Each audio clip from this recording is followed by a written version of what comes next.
voilà, aujourd'hui c'est avec beaucoup de plaisir, je pense que vous le savez, parce qu'on s'est connus il y a quelques années, d'être en votre compagnie, Jean-Pierre Amargé, pour votre livre Histoire de totem, qui a été publié par les éditions Ville de Longuillon.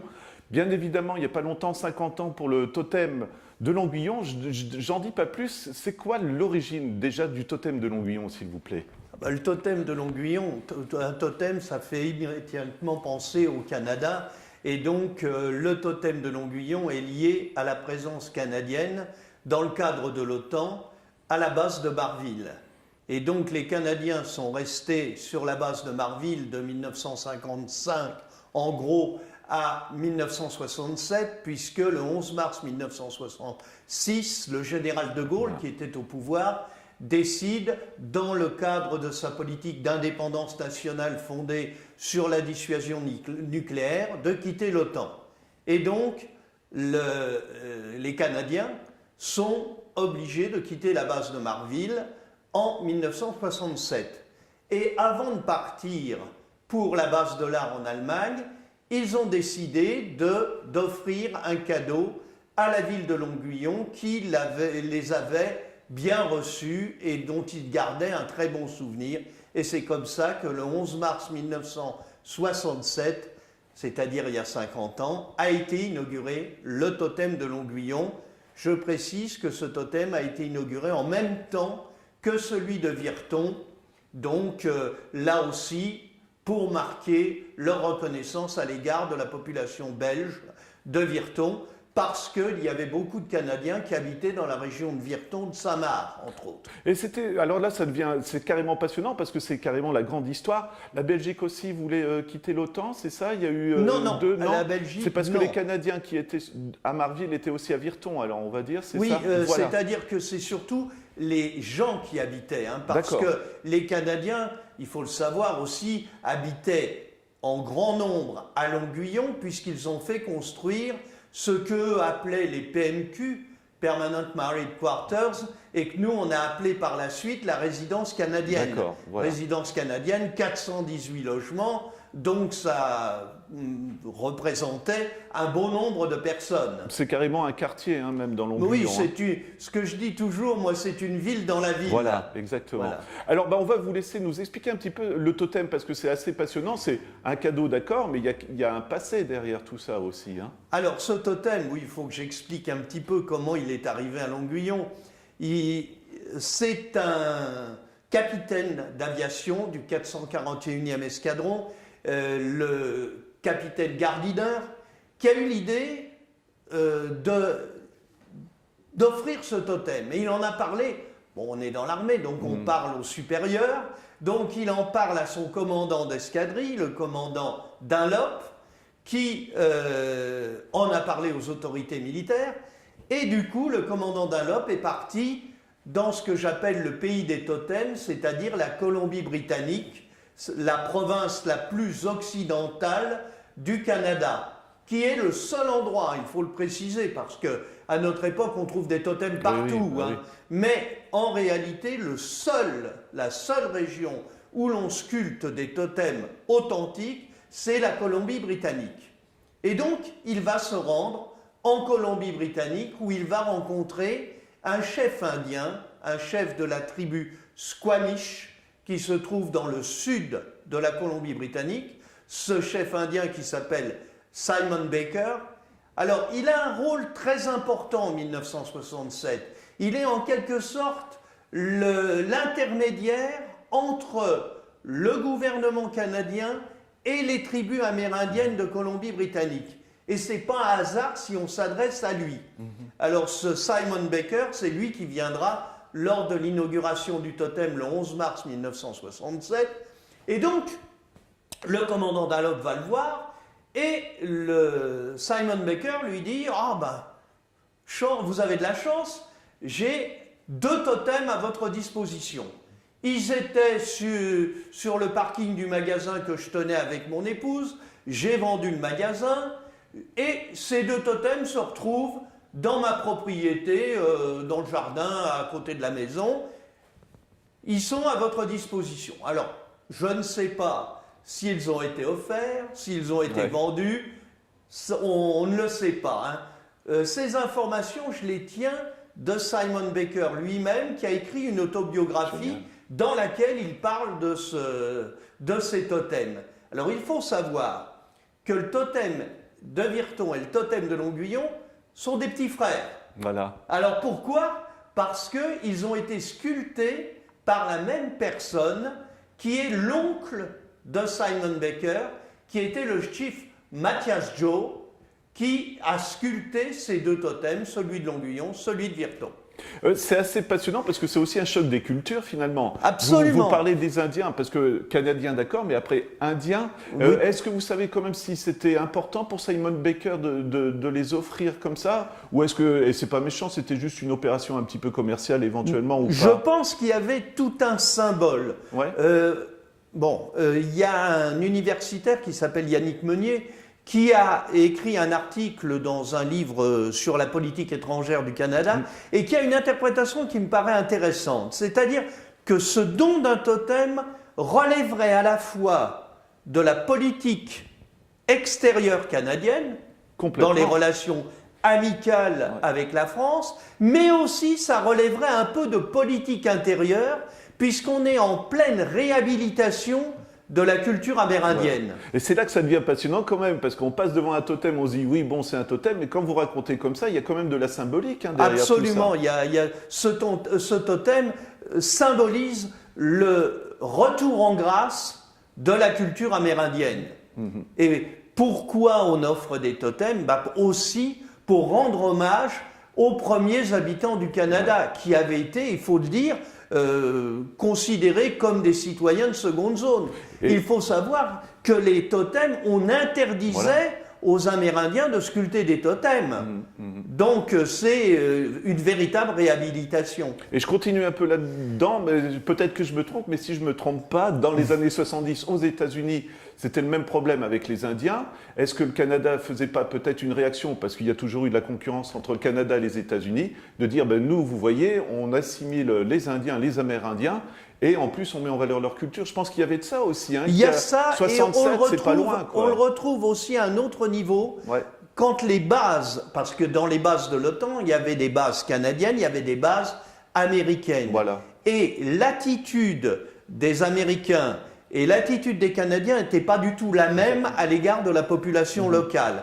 Bon, les Canadiens avaient l'avantage pour certains d'entre eux d'être francophones, ce qui favorisait les liens avec la population locale. Mais il y a toujours eu la volonté, et tous les Longuillonnais que j'ai interrogés, avec qui j'ai parlé, parlent toujours des relations privilégiées qu'ils ont eues avec les Canadiens de la base de Marville. Alors je continue, vous connaissez peut-être, parce que c'est un animateur de notre émission, René Sumérer, il anime des émissions de balade. Absolument. Il m'a expliqué qu'aux Canadiens, il y avait carrément un terrain de hockey sur glace, des choses comme ça. Alors, il y avait des grandes fêtes ou je ne sais pas quoi, mais c'était vraiment ce que vous expliquez, quoi. Bon, le terrain de hockey, la patinoire était sur la base de Marville. Ah, autant pour moi. Bon, j'en parlerai à René. Là aussi, les Longuillonnais qui ont pu assister à des matchs de hockey, qu'ils découvraient, le hockey sur glace, c'était quelque chose de totalement inconnu pour les Longuillonnais. Lorsqu'ils allaient à la patinoire, puisque la patinoire était ouverte à tous pour les matchs, ils en gardent un souvenir particulièrement ému, disons. Et à la résidence canadienne, c'était pas un terrain de hockey qu'il y avait, mais un terrain de baseball. Ah, voilà. Et là aussi, il y avait des compétitions de baseball sur la résidence canadienne qui était territoire canadien. D'accord. Qui bénéficiait de ce qu'on appelle l'extraterritorialité. Donc la gestion de la résidence canadienne était canadienne. Des PMQ. Ouais.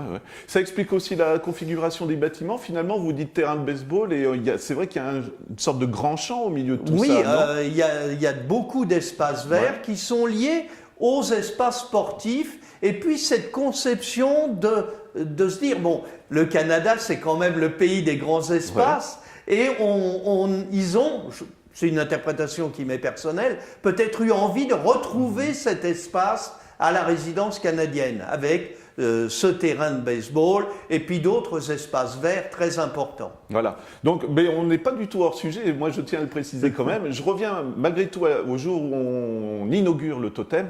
Il y a des photos, c'est impressionnant. Toute la population est sortie là alors. Alors, il paraît, moi je n'étais pas encore à Longuyon, je suis arrivé à Longuyon en 1970. Donc en 1967, selon les articles de journaux de l'époque, il y aurait eu 2000 personnes, ce qui est assez impressionnant. 2000 personnes, quand on voit la place où se trouve le totem, ça devait être noir de monde. Et les photos le traduisent. Voilà. Cérémonie officielle donc avec le chef indien qui va faire encore une fois une cérémonie. Oui, le chef indien Simon Baker, voilà. Dont le nom indien est Kotlatcha, vient donc avec les officiels canadiens à Longuyon. Il part au Canada en avion militaire, il arrive sur la base de Marville, puis à Longuyon. Il vient avec son épouse, Émilie, et il participe à la fête par des danses et par des chants indiens. Voilà, et c'est reçu par le maire, costume officiel, vraiment. Oui, le maire de l'époque, donc Robert Drapier, tout le conseil municipal, tous les officiels de la région, enfin du canton de Longuyon, les maires, le sénateur Hubert de Chevigny, beaucoup de monde. Voilà. Bon, je dis Hubert sans être vraiment sûr du prénom. On vous l'autorisera.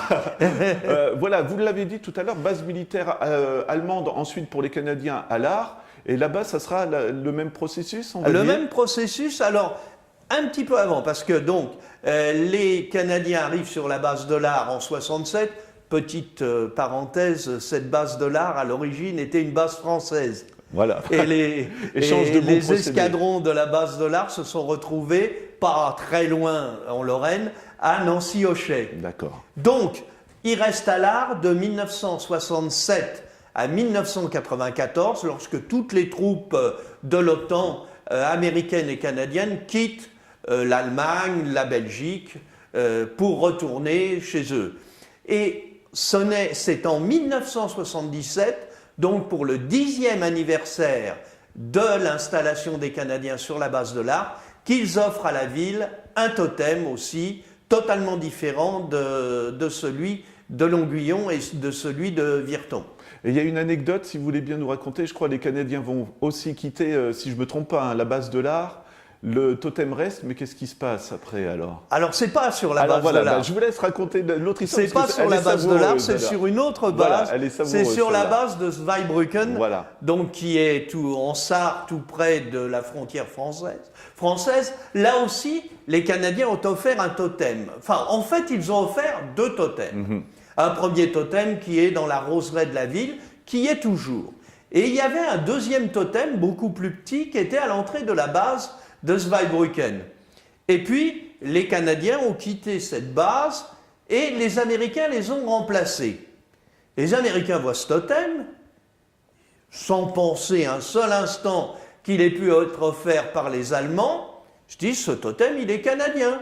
Donc, on va le redonner et on va le ramener au Canada. Et du coup, ce deuxième totem, qui aurait dû rester en Allemagne, s'est retrouvé au Canada. Et pour la petite histoire, les Canadiens qui étaient quand même un petit peu embêtés par cette histoire ont invité le maire de Zweibrücken à Barry, donc, qui est une grande base canadienne.